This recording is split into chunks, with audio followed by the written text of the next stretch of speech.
ശ്രീ ശ്രീ ജയപ്രകാശ്, അങ്ങേക്ക് തുടർച്ചയായി ഈ സംഭവത്തിലേക്ക് കേരളത്തിന്റെ ശ്രദ്ധയെ ക്ഷണിക്കേണ്ടി വന്നിട്ടുണ്ട്. തുടർച്ചയായി എൻ്റെ മകന് അനീതി ഉണ്ടായിട്ടുണ്ട് എന്ന് അങ്ങ് നിരന്തരം പറഞ്ഞതിന് ശേഷമാണ് ഇത്രയധികം വലിയ വാർത്തയായി ഇത് വരുന്നതും കേരളത്തിന് മുഴുവൻ ശ്രദ്ധയിലേക്ക് വരുന്നതും. ഇന്നിപ്പോൾ മുഖ്യമന്ത്രി പ്രത്യേക അന്വേഷണം പ്രഖ്യാപിച്ചിട്ടുമൊക്കെയുണ്ട്. എന്തുകൊണ്ടാണ് ഇതറിയാതെ പോയത്? ഈ 3 ദിവസവും, അതായത് സിദ്ധാർത്ഥനെ രക്ഷിക്കാൻ കഴിയുന്ന മണിക്കൂറുകളിലൊന്നും ആർക്കും ഒന്നും ചെയ്യാൻ കഴിയാതെ പോയത്?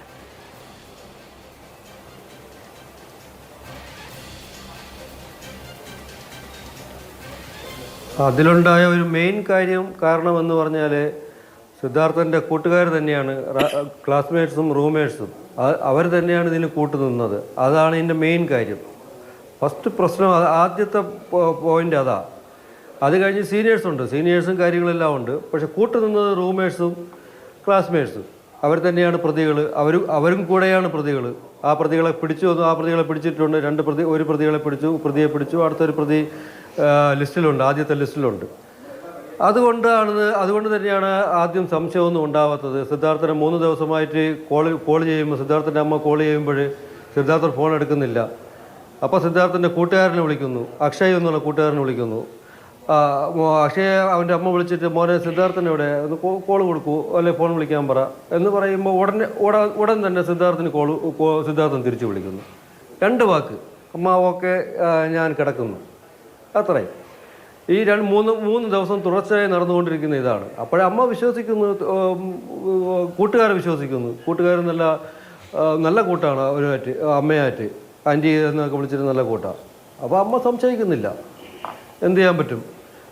ഇത് തന്നെയാണ് കൂടെ 1 വർഷവും രണ്ടാമത്തെ വർഷം കൂടെ നിന്ന കൂട്ടുകാരനാണ് ചതിച്ചേക്കുന്നത്. ഈ 3 കൂട്ടുകാർ.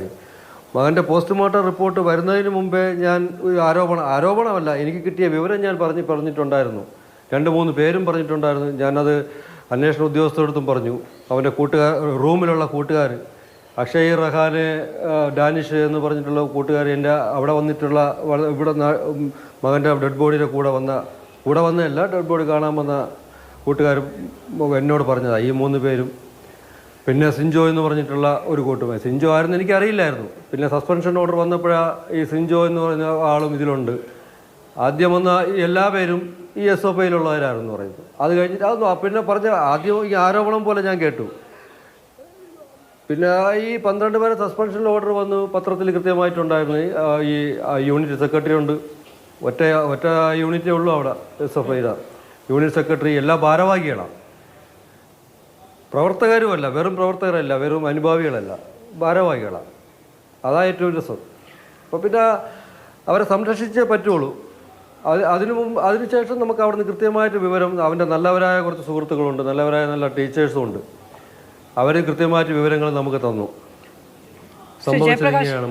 അമ്മ വിളിക്കുന്നുണ്ട്. എന്തുകൊണ്ടായിരിക്കും? കടുത്ത ഭീഷണിയുടെ കീഴിൽ നിന്നുള്ളതുകൊണ്ടാണോ സിദ്ധാർത്ഥൻ ഈ വിവരം കുടുംബത്തെ അറിയിക്കാൻ കഴിയാതെ പോയത്?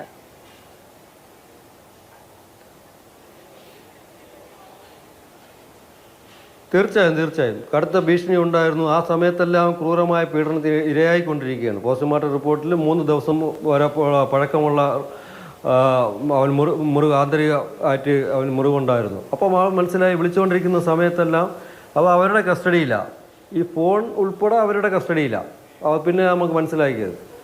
അപ്പോൾ അവർ പറയും, ഇത്ര കാര്യം പറഞ്ഞാൽ മതി, അല്ലെങ്കിൽ ഞാനിവിടെ സുരക്ഷിതമാണെന്നല്ല, ഞാൻ കുളിക്കാൻ പോകുന്നു, അല്ലെങ്കിൽ ഞാൻ കഴിക്കാൻ പോകുന്നു, ഞാൻ കിടക്കാൻ പോകുന്നു, ഇത്രയും പറയുക, ഫോൺ വയ്ക്കുക. അതുകൊണ്ട് അവനൊന്നും പറയാൻ പറ്റിയില്ല. പറഞ്ഞു കഴിഞ്ഞാൽ അവന് വേറെ കൊടിയ പീഡനം വീണ്ടും ഉണ്ടാവും. ഇത്ര പേര്, ഈ 10-20 പേരെ വളഞ്ഞു നിൽക്കുന്നു അതിന് ശേഷം അറിഞ്ഞത്, അവൻ്റെ സുഹൃത്തുക്കളിൽ നിന്നും അവൻ്റെ ടീച്ചേഴ്സിൽ നിന്നും അറിയുന്നത്. 10-20 പേരെ ഇറങ്ങി നിന്നിട്ടാണ് അവനിത് ചെയ്തുകൊണ്ടിരിക്കുന്നത്. അപ്പം കസ്റ്റഡി ഉറപ്പായിട്ട് ഞാൻ 100% വിശ്വസിക്കുന്നു. അവനെ കസ്റ്റഡിയിൽ വെച്ച് ആ സമയത്ത് അവരുടെ കസ്റ്റഡിയിലായിരുന്നു. എല്ലാവർക്കും അറിയാം ഈ കാര്യം, എല്ലാവർക്കും അറിയാം. ജയപ്രകാശ്, സിദ്ധാർത്ഥന്റെ കൂട്ടുകാർ അങ്ങയോട് വിവരം പറഞ്ഞവരൊക്കെ അങ്ങയോട് പറഞ്ഞത് എന്താണ്? അതായത് ആർക്കും ഒന്നും പറയാൻ കഴിയാത്ത എന്ത് സാഹചര്യമാണ് അവിടെ ഉണ്ടായിരുന്നത്? വിദ്യാർത്ഥികളിൽ ചിലർ പറഞ്ഞു, പിന്നെ ഞങ്ങൾ അറിഞ്ഞത് കൊന്നതാണെന്ന് പറഞ്ഞാൽ തീർത്ത് കളയും, തലയെടുത്ത് കളയും എന്നൊക്കെയാണ്.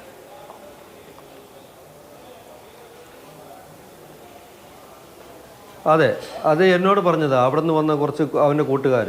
ഞാനിവിടെ വന്ന് മകൻ്റെ ഡെഡ് ബോഡി കൊണ്ടുപോയിട്ട് ഞാൻ ഇവിടെ തന്നെ കൊണ്ടുപോയി സംസ്കരിക്കാനായിട്ട് എടുത്തുകൊണ്ട് പോയി. അപ്പം എനിക്കത് കാണാൻ വയ്യ. അതുകൊണ്ട് ഞാൻ എൻ്റെ വീട്ടിൽ നിന്ന് പുറത്തിറങ്ങിയിരുന്നു, ഒരു കസേരയിലിരുന്നു. അപ്പോൾ എൻ്റെ ഇളയ മകനാണ് കൊണ്ടുപോയത്, ഡെഡ് ബോഡി കൊണ്ടുപോയാൽ അവർ അനുഗമിച്ച് കൊണ്ടുപോയത് അതിൻ്റെ ചടങ്ങുകളെല്ലാം തീർക്കാനായിട്ട്. ആ സമയത്ത് സിദ്ധാർത്ഥൻ്റെ കുറച്ച് കൂട്ടുകാർ വരുന്നത് കണ്ടു. സിദ്ധാർത്ഥൻ്റെ കൂട്ടുകാരെന്ന് ഞാൻ അറിയില്ല, കുറച്ച് കുട്ടികൾ വരുന്നു, 10-15-20 കുട്ടികൾ വരുന്നു, വീട്ടിനകത്ത് കയറിപ്പോയി. അത് ഞാൻ കണ്ടു. കുറച്ച് കഴിഞ്ഞിട്ട് 2 പെൺകുട്ടി, ഒരാണും ആൺകുട്ടിയാണെന്ന് തോന്നുന്നു, എൻ്റെ അടുത്ത് വന്നിട്ട് എൻ്റെ തോളിൽ കെട്ടിപ്പിടിച്ച് എൻ്റെ കഴുത്തിലും പിടിച്ചിട്ട് എൻ്റെ ചെവിയിലൊന്ന് ചോദിച്ചു, അങ്കിള് സിദ്ധാർത്ഥൻ്റെ അച്ഛനാണ് തലയാട്ടി. അപ്പോൾ ഒരു കാര്യം പറയട്ടെ, എനിക്ക് സിദ്ധാർത്ഥൻ്റെ അച്ഛനോടോ അല്ലെങ്കിൽ അമ്മയോടോ ഈ കാര്യം പറഞ്ഞിട്ട് പോകണം, ഞങ്ങൾക്ക് പറഞ്ഞിട്ട് പോയില്ലെങ്കിൽ ജീവിതകാല അവസാനം വരെ നമുക്കൊരു സമാധാനം കിട്ടില്ല. അത് കുട്ടികളിങ്ങനെ പറയുന്നു. ഞാൻ പറഞ്ഞ എന്താ മക്കളെ, പറഞ്ഞോ, കുഴപ്പമില്ല, എനിക്ക് അനങ്ങാൻ പറ്റുന്നില്ല, എൻ്റെ വായിൽ നിന്നൊന്നും വരുന്നില്ല, ഞാൻ ഇത്രയും ഇങ്ങനെ മൂളി കേട്ടുകൊണ്ടിരുന്നിട്ട് പറയുക. അപ്പോഴാണ് പറഞ്ഞത്, അടുത്ത വാക്കാ പറയുന്നത്, അങ്കിളെ പറഞ്ഞ സിഞ്ചോ തല വെട്ടു എന്ന് പറഞ്ഞു. സിഞ്ചോ പറഞ്ഞ് തല വെട്ടുമെന്ന്. അപ്പോൾ എനിക്കറിയില്ല ഇത് ആരാണ് ഈ സിഞ്ചോ എന്ന്. അടുത്ത് പറഞ്ഞു, ഈ കോളേജിൽ നടന്ന കാര്യം അവിടെ വീട്ടിൽ ചെന്ന് ആരോടെങ്കിലും പറഞ്ഞു കഴിഞ്ഞാൽ പഠിത്തം തീർത്തും എന്ന് കോളേജ് അധികൃതർ പറഞ്ഞു. ഈ 2 കാര്യം പറഞ്ഞു. സിഞ്ചോ തലവെട്ടു എന്ന് ആദ്യം പറഞ്ഞു, കോളേജിൽ നിന്ന് പറഞ്ഞു വിട്ട് പുറത്ത് പറഞ്ഞാൽ പഠിത്തം ഇവിടെ നിൽക്കും, മര്യാദയ്ക്ക് പോയിട്ട് തിരിച്ചു വരണം എന്ന് പറഞ്ഞിട്ടുണ്ടെന്ന്.